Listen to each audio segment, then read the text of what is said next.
කනේ රාත්‍රී 9:30 ප්‍රධාන සිංහල ප්‍රවෘත්ති විකාශය සමග ප්‍රථමයෙන් පුවත් සිරස්තල.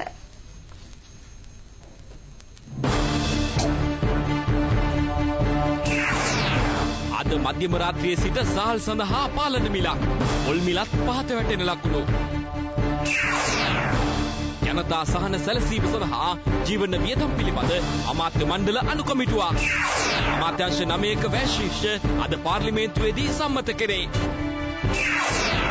චීනය හා නෝර්වේ රාජ්‍ය අතර ගැටුමක් වර්ධනය වේ. දැන් දේශීය පුවත්. අද මධ්‍යම රාත්‍රියේ සිට සහල් සඳහා පාලන මිලක් නියම කෙරේ. කූට වෙළඳුන්ට අවශ්‍ය පරිදි සහල් මිල ඉහළ දැමීම පාලනය සඳහා එම පියවරගත් බව අමාත්‍ය ජොන්ස්ටන් ප්‍රනාන්දු මහතා පවසයි. අද මධ්‍යම රාත්‍රියේ සිට සහල් වලට මිල පාලනයක් ගෙනල්ලා තියෙනවා අපි. සම්බා, ගල්වැලි සහ පිරිසිදු කරන ලද සම්බා කිලෝ එකක් උපරිම මිල රුපියල් 70යි. නාඩු, රතු කැකුළු සහ සුදු කැකුළු උපරිම මිල රුපියල් 60යි. මේ තීන්දුව ගන්න ප්‍රධාන හේතුව හැමදාම උදේ 9 මාට අමාත්‍යාංශයෙන් වෙළඳපොලේ තියෙන මිල ගණන් සම්බන්ධව අධ්‍යයනයක් කරනවා. අපි අද දැක්කා රුපියල් 70කුත් සම්බා හාල් කිලෝ එකක් වැඩි වෙලා තියෙනවා. මම පොරොන්දුවක් දුන්නා රජයේ හැටියට සහල් වල මිල වැඩි වුණොත් තිබුණු පාලන මිලට වැඩිය වහා පාලන මිල 27ක් අතර දෙනවා කියලා. ඒ නිසා තමයි මම තීන්දුව ගත්තේ. පාලන මිල ඉවත් කෙරුවේ සැප්තැම්බර් මාසේ. එදා වෙද්දී රුපියල් 40කට හාල් මිල අඩු වෙලා තිබුණා. ඒ නිසා අපි මේ තීන්දුව ගත්තා. දැන් 70 පැනලා තියෙනවා. ඒ නිසා අපි මේ තීන්දුව අරගෙන තියෙනවා. පසුගිය සතියට සාපේක්ෂව මෙවර පොල් වෙන්දේසියේදී පොල් මිලෙහි කැපී පෙනෙන අඩුවීමක්. පසුගිය සතියේ කොළඹ පොල් වෙන්දේසියේදී පොල් ගෙඩියක් අලෙවි වී ඇත්තේ රුපියල් 43කටයි. එහෙත් අද දිනේ පැවති වෙන්දේසියේදී පොල් ගෙඩියක් අලෙවි වී ඇත්තේ රුපියල් 35කටයි.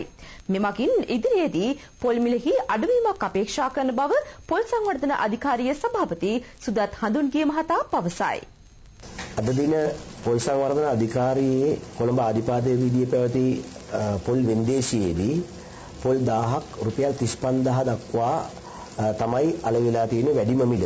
ගිය සතියේ වෙන්දේසියේ තීච්ච උපරිම මිල තමයි රුපියල් පොල් 1000ක් රුපියල් 43000 දක්වා ඉල්ලුමක් තිබුණා. ඒ අනුව වතු වලින් ලබාගත හැකි මිල වන්නේ උපරිම මිල රුපියල් 35000යි. ඒ කියන්නේ ගෙඩියක් රුපියල් 35ක් වගේ මුදලකට අවම මිල රුපියල් 33යි. 33000ක් තමයි අවම මිල පොල් ගෙඩි 1000කට. ඒ අනුව ගෙඩියක් රුපියල් 33 වගේ මිලකට තමයි අවම මිල හැටියට වෙන්දේසිය අලෙවි වෙලා තියෙන්නේ. වෙළඳපොලේ ඉල්ලුම හා සැපයීම අනුව ඉදිරියේදී අඩු වෙන්න පුළුවන්. කොටි හිතවාදීන්ගේ සමුළුවට ජයලත් ජයවර්ධන සහභාගී වුණා.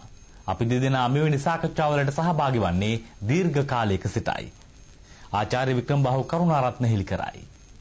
ජයලත් ජයවර්ධන අත්‍යයි මායේ එකට ඔය වගේ රැස්වීම් වල කතා කරලා තියෙන උඟා කාලෙක. මොකද UNP එකේ ඉන්න එක්කෙනෙක් තමයි යා මේ දෙමළ ජනතාවගේ අයිතින් දෙන්න ඕනේ කියලා. එයාගේ මතේ තියෙනවා. ඒක ඒ නිසා එයා අපිට හම්බ වෙනවා. මුත් එතන ලොකු සාකච්ඡාවක් ගියා. සාකච්ඡාවේදී අපිට පෙන්නලා දුන්නා ජාජාදුන මහත්තයත් මම කියව දෙයට සහයෝගය දුන්නා. මට කළා කොහොමද මේවා ක්‍රියාත්මක කරන්න කියන ප්‍රශ්නේ. අපි දෙන්න ගියා විතරයි. අපි දෙන්නත් එකට ගියා නෙවෙයි. මම ගියාම හම්බුනේ. ඊට පස්සේ මේ හම්බුණාට පස්සේ එතන ඉඳගෙන මේ පින්තූරේ මේ අපි එකට ගත්ත පින්තූරේ මේ ඉන්නේ මම ඉන්නවා මේ ඉන්නේ අර රොජර් කියන මේ UNP එකේ ලේකම් එයාත් ඉන්නවා. සියලු ජනතාවට ආර්ථික සංවර්ධනයේ ප්‍රතිලාභ සහ සහන සැලසීමට ජීවන වියදම් පිළිබඳ අමාත්‍ය මණ්ඩල අනුකමිටුවක්. අනුකමිටු යෝජනා ඇතුළු තවත් යෝජනා රැසක් අද කැබිනට් තීරණ තුලින්. යුක්රේනය සමග ගුවන් සේවා ගිවිසුමක් අත්සන් කෙරේ. වරාය හා ගුවන් සේවා අමාත්‍යවරයා වශයෙන් ජනාධිපතිතුමා කළ යෝජනාවක් අනුව 2011 ග්‍රීස්ම ඍතු කාලයේදී සතියකට ගුවන් ගමන් වාර 14ක් දක්වා යුක්රේනය සහ ශ්‍රී ලංකාව අතර ගුවන් සේවාවක් ආරම්භීමට ඇමති මණ්ඩලයේ අනුමැතිය හිමිව තිබේ. ශ්‍රව්‍ය හා කතන ආබාධ සහිත පුද්ගලයන් සඳහා ජාතික මධ්‍යස්ථානයක් කොළඹදී පිහිටුවේ. අදාළ මධ්‍යස්ථානය කොළඹ නාරාහෙම්පිට පිහිටුවීමට ඇමති මණ්ඩලයේ අනුමැතිය හිමි වී ඇත්තේ අමාත්‍ය මෛත්‍රීපාල සිරිසේන මහතාගේ යෝජනාවකට අනුවයි. මත්තල යෝජිත අන්තර්ජාතික ගුවන් තොටුපළේදී ගුවන් යානාවලට ඉන්ධන සැපීමේ අංගනයක් ඉදිකිරීමට අමාත්‍ය මණ්ඩලයේ අනුමැතිය හිමි වෙයි. අමාත්‍ය සුසිල් ප්‍රේමචන්ද් මහතාගේ යෝජනාවක් මත මෙම පාසුකම් ලංකා ඛනිජ තෙල් නීතිගත සංස්ථාවේ ප්‍රතිපාදන මත ඉදිකෙරේ. ඉරාන ශ්‍රී ලංකා ආර්ථික සහයෝගිතා 9 වන සැසියේ තීරණ ක්‍රියාත්මක කිරීමට ගිවිසුමක් අත්සන් තැබේ. අමාත්‍ය රිචඩ් බදියුදීන් මහතාගේ යෝජනාවක් මත ඉරානයේ හා ශ්‍රී ලංකාව අතර සාමූහිකව එකඟ වූ විෂයන් ආවරණය කරමින් මෙම අවබෝධතා ගිවිසුමට එළඹීමට ඇමති මණ්ඩලයේ අනුමැතිය හිමිව තිබේ. ශ්‍රී ලංකාවේ බලශක්ති අවශ්‍යතාව සඳහා ස්වභාවික ගෑස් හඳුන්වා දෙයි. විදුලි බල හා බලශක්ති අමාත්‍යාංශය සහ ඛනිජ තෙල් කර්මාන්ත අමාත්‍යාංශයේ ඒකාබද්ධ යෝජනාවක් මත මෙය ක්‍රියාත්මක වනු ඇත. විදුලි බල පොහොර සහනාධාර ප්‍රවාහන ගෘහ හා කර්මාන්ත ශ්‍රේෂ්ඨ වලින් ඇමරිකා ඩොලර් මිලියන 572ක් පමණ වාර්ෂිකව ඉතිරි කරගත හැකි වනු ඇතැයි ඇස්තමේන්තු ගත කර තිබේ. වී මණ්ඩලයේ මෙට්‍රික් ටොන් 70,000ක් සහල් කර වෙළඳපළට නිකුත් කෙරේ.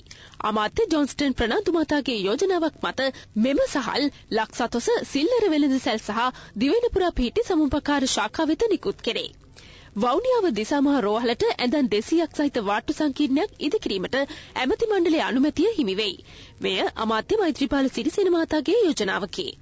මහ කොළඹ අපජල කළමනාකරණ ව්‍යාපෘතියක් සඳහා ඇමති මණ්ඩල අනුමැතිය ලැබුණේ අමාත්‍ය ALAM අතාඋල්ලා මහතාගේ යෝජනාවකට අනුවයි. ශ්‍රී ලංකාවේ මාර්ග සංවර්ධනය සඳහා චීනෙන් ඇමරිකා ඩොලර් මිලියන 259.8ක ණය ආධාර. ඒ සඳහා චීනයේ අපනයන හා ආනයන බැංකුව සමග අවබෝධතා ගෙවිසුම් 4කට එළඹීමට ඇමති මණ්ඩලයේ අනුමැතිය ලැබින.